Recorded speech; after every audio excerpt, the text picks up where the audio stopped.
Nah,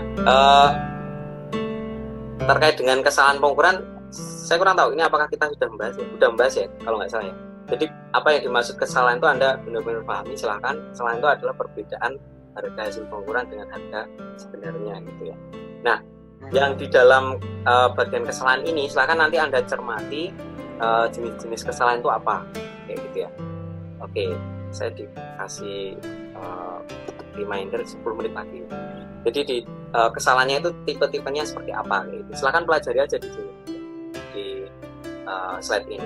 Nah, kemudian macam-macam kesalahan, ini tadi sudah saya sampaikan, saya kira sama ya. Nah, kemudian ini ya teman-teman, silahkan Anda cermati. Saya kira kalau kita bicara di kelasnya Pak Fadil ya, mungkin ya probabilitas statistik, nanti Anda akan bicara terkait dengan bagaimana rata-rata, kemudian deviasi standar. Nah, di sini sudah ada rumusnya, dan silahkan coba cari-cari soal kayak gitu ya. Di sini sudah ada soal juga, ada soal di akhir ya kalau nggak salah ya, di akhir. Nah, silahkan coba dikerjakan lah ya, dikerjakan contoh soal ini, kemudian ya biar Anda bisa latihan lah, misalnya ada soal yang mirip kayak gitu. Nah, kemudian yang perlu Anda cermati adalah selanjutnya di sini slide-nya di sini, bahwa di sini ini ada magnet permanen gitu ya. Ada magnet permanen, di sini ada pointernya, kemudian ada skalanya, kemudian komponennya apa saja gitu ya. Ada misalnya calibrate scale, kemudian permanen magnetnya di mana, springnya di mana, kemudian pointernya di mana, dan seterusnya. Anda cermati benar-benar. Nah, silakan Anda juga coba gali referensi yang lain terkait dengan alat atau alat ukur PMMC ini. Nah, kemudian untuk galvanometer saya lebih ke arah ini ya, nanti di soal yang terakhir kali ya. Soal terakhir ada terkait dengan galvanometer, yaitu bagian ini, bahkan saya share yang terakhir.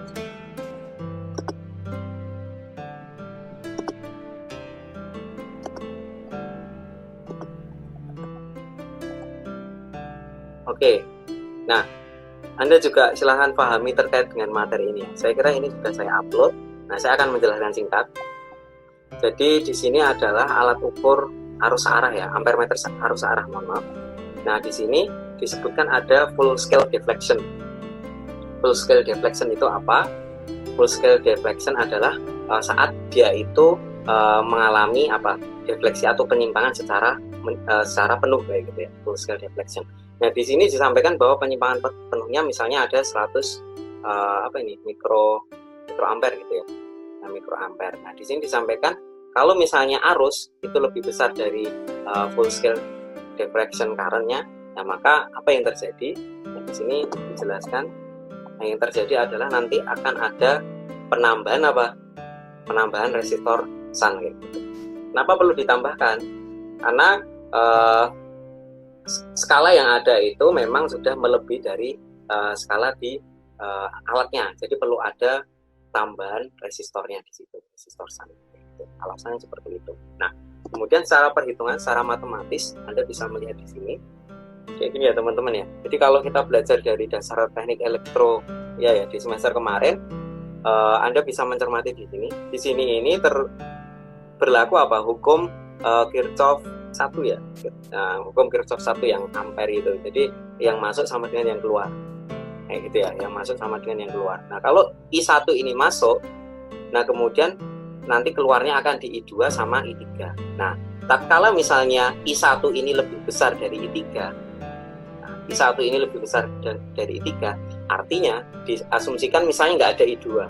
Artinya berarti I1 ini tidak terakomodir semuanya ke dalam alat ukurnya, ke dalam I3. Makanya perlu adanya shunt kayak gitu ya, atau resistor shunt tambahan kayak gitu ya di atas ini. Nah, resistor shunt ini berfungsi untuk mengakomodir arus yang berlebih seperti itu teman-teman. Nah, kemudian di sini disampaikan kalau resistor shunt itu kurang dari resistor dari miliammeter, maka di sini ada konsekuensi yang dihasilkan. Jadi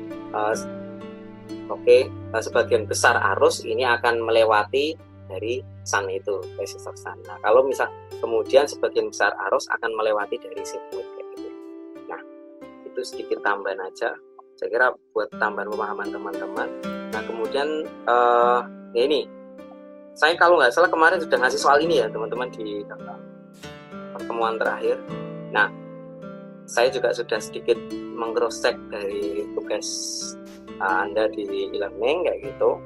Ada yang sudah benar, ada yang masih salah gitu ya. Jadi soalnya adalah seperti ini ya. Jadi sebuah PMMC dengan IFSD, FSD itu tadi ini ya, full scale deflection, jadi maksimum skalanya itu berapa? Itu 100 mikroampere, dan RM ini adalah resistor sun-nya. RM itu yang ini ya, resistor di dalam alat ukurnya itu 5000 ohm.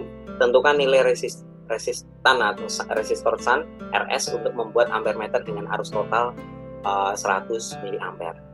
Pertama, Anda harus melihat bahwa IT itu kita asumsikan tadi adalah I1. Nah, IT itu 100 mA. 100 mA dengan IFSD 100 mikroampere pasti jelas lah, gede yang atau besar yang 100 mA. Makanya di sini diperlukan resistor sun kayak gitu ya.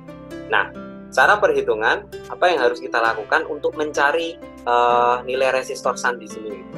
Caranya adalah di sini saya jelaskan langsung dalam Anda bisa menyimak di sini. Nanti saya share juga ini kuncinya gitu biar nanti Anda bisa mengerti.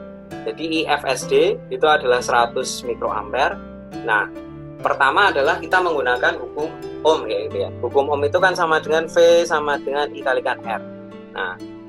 Nah, VM itu apa? VM itu adalah voltage yang ada di alat ukurnya.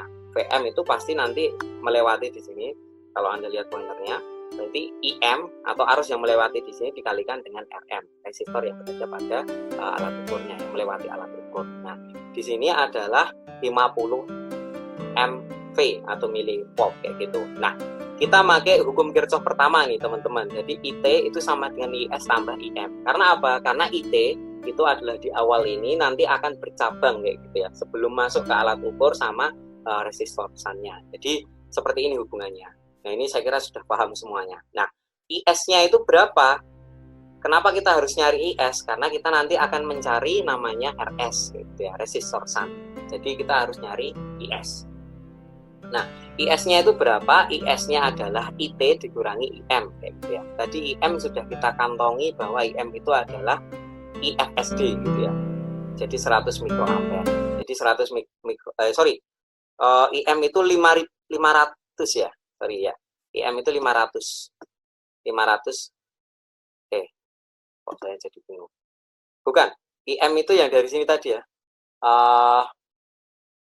Jadi IM adalah VM dibagi RM ya. Mohon maaf.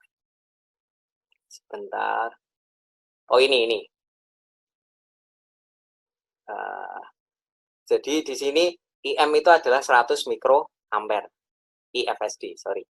Nah, I totalnya itu berapa? I totalnya tadi disampaikan adalah 100 miliampere. Nah, 100 miliampere dikurangi 100 mikroampere itu sama dengan 99,9 miliampere. Nah, ini Anda harus konversi ya ke semuanya ke dalam mili ya gitu. Jadi biar pas ya gitu. Nah, kemudian dari situ nanti akan ketemu IS. Nah, sedangkan untuk mencari RS itu adalah hukum Ohm adalah apa? Untuk mencari R adalah V dibagi I. Nah, V di sini itu apa, teman-teman? Kalau misalnya paralel, hukum paralel itu apa? V-nya adalah sama gitu ya. Nah, V-nya sama artinya kita bisa menggunakan VM yang sudah diketahui dari IM kalikan RM.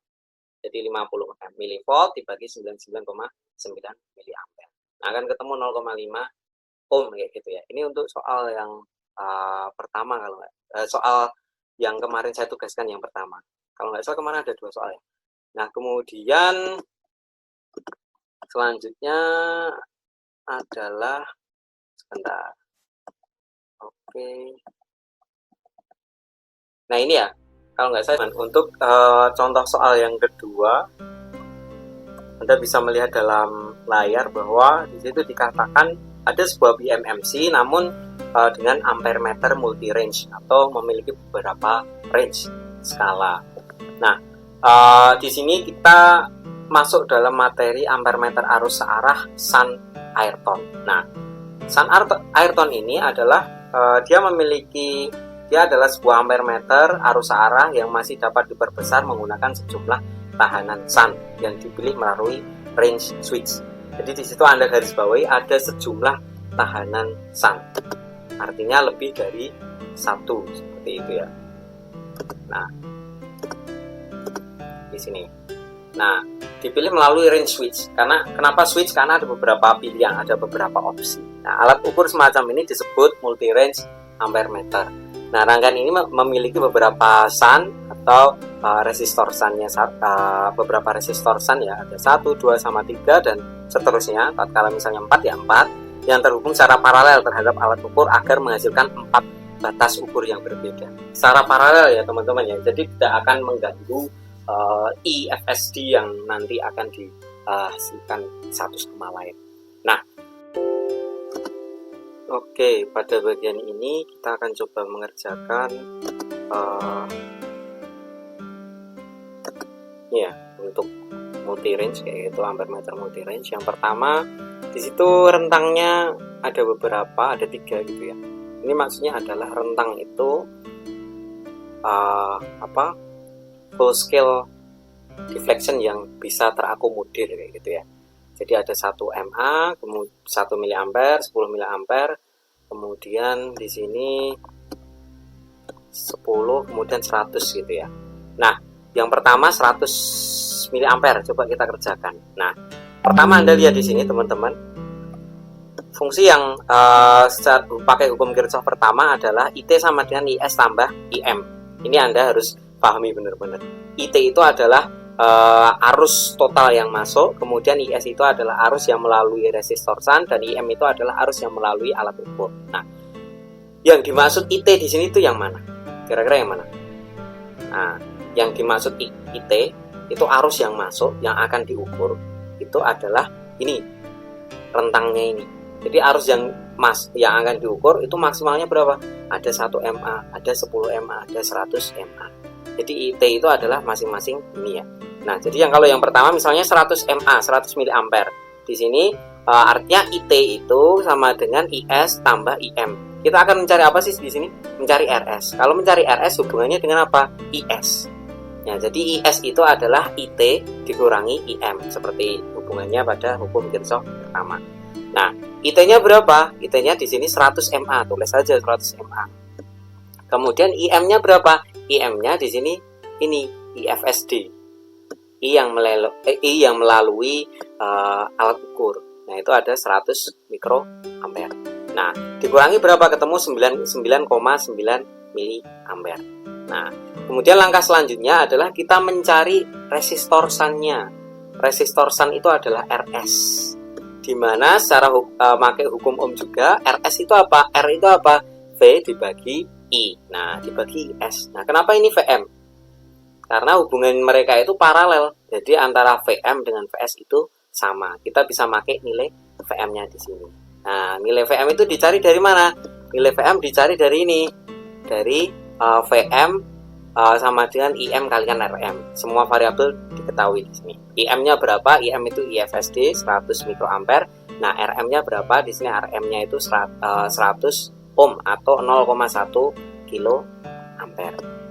Kilo ohm. Nah, jadinya ada 10 milivolt kayak gitu ya. 10 milivolt kita masukkan di sini sebagai VM, kemudian dibagi dengan IS. IS itu yang barusan kita cari tadi. 99,9. Nah, di sini ketemu 0,1 ohm. Ini adalah resistor shunt yang digunakan agar alat ukur tersebut bisa mengakomodir arus sebesar 100 miliampere. Kayak gitu. Nah, lalu selanjutnya untuk range yang selanjutnya ada 10 miliampere dan 1 miliampere itu sama. Kayak gitu ya. Anda cermati coba. Sama ya di sini. Kita pakai VM-nya itu sama. VM-nya masih sama dengan hitungan yang atas, karena VM itu adalah tegangan yang melalui alat ukur, yaitu sama persis di sini. Kemudian tinggal kita masukkan di sini. Apa yang beda? Yang beda adalah IT-nya atau I total yang masuk. Skala terbesar yang masuk itu berapa? Contoh misalnya di sini 10 mA, di sini ganti 10 mA, yang mana sebelumnya 100 mA. Nah, nanti langkah selanjutnya hampir mirip dengan langkah sebelumnya. kayak gitu ya. Jadi ketemu di sini RS itu apa? VM dibagi IS. VM-nya tadi ini sama persis dibagi 9,9 yang merupakan hasil pengurangan dari IT kurangi IM. Kayak gitu. Pun juga untuk 1 miliampere. Saya rasa gampang ya, ini tinggal Anda cermati benar-benar mana yang IM, mana yang IFSD, mana yang IS. Anda pahami benar-benar. Jadi ada 3 itu. Nah, IM itu adalah I yang masuk dalam IM itu adalah I FSD kayak gitu. I yang melalui mesin atau melalui alat ukur kayak gitu. Kemudian IS itu apa? I yang melalui resistor shunt. Nah, kemudian I yang kita hitung kalau dalam konteks ini itu I total ya gitu ya. Skala terbesarnya berapa yang bisa masuk itu I total.